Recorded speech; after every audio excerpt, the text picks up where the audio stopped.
Welcome back, baking fans, to another episode of 3 Generations of Bakers. We have Joe, John, Jason. Good, Joe remembered his name this time. This evening, we are going to present to you another exceptional recipe. This is no joke.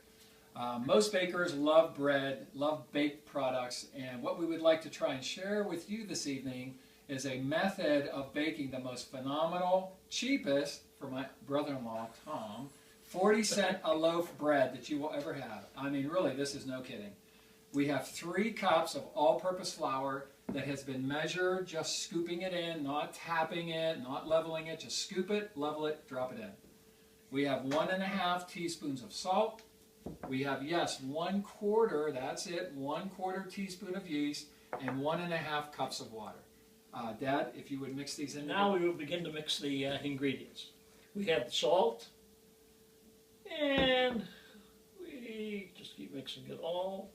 A little bit of the water. Mix there first. A little bit of the water. Mix the dry ingredients first. A little bit of the water. Now the ingredients will be mixed as you put the water in. First ½ cup, and then a full cup.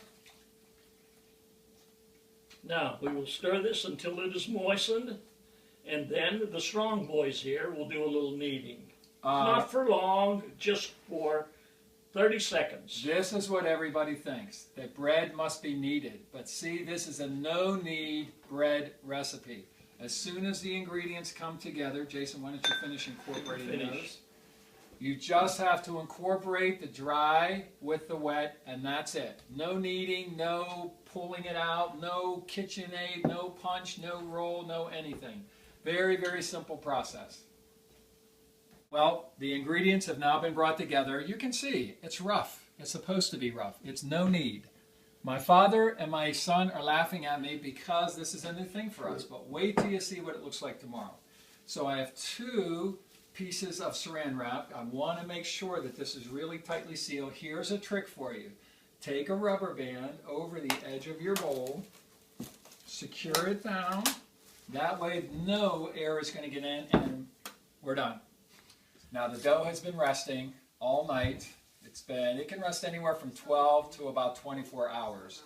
And if you come on over and take a little closer look, once again, we haven't kneaded it, so I don't expect it to be nice and smooth, but this is a proper. We're going to punch it down a little bit and just pull it out onto the work surface.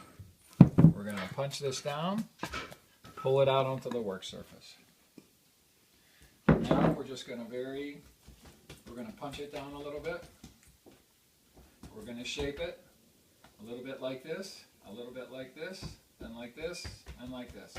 And this is how it's going to go into the pan when she's ready. Beautiful. That's all there is to it. That's the hardest part of the whole process. You can do this. Finished. Thank you, Joseph. Thank you very much. So it's been about an hour. We've let the dough rest. It's been highly covered in oil. While we were doing that, we preheated the oven to 515 degrees. We put both of our pots in the oven to heat up. Let's get them out. There we go. Woo! All right. Get your other gloves. John, your gloves are better than his. Those are hot. All right, so we'll take the lids off of these guys. As you can see, it's a steam bath in there. Now we got to flip the dough right into the pan. Make sure the oil side is down. And we are good to go. And we'll put these back into the oven for 30 minutes. 30 minutes. It's hot.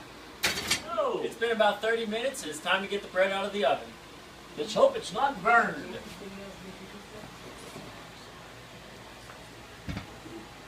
Dad, drop it out, Dad. Grab that lid for me. There she is. Not too bad. 0 in.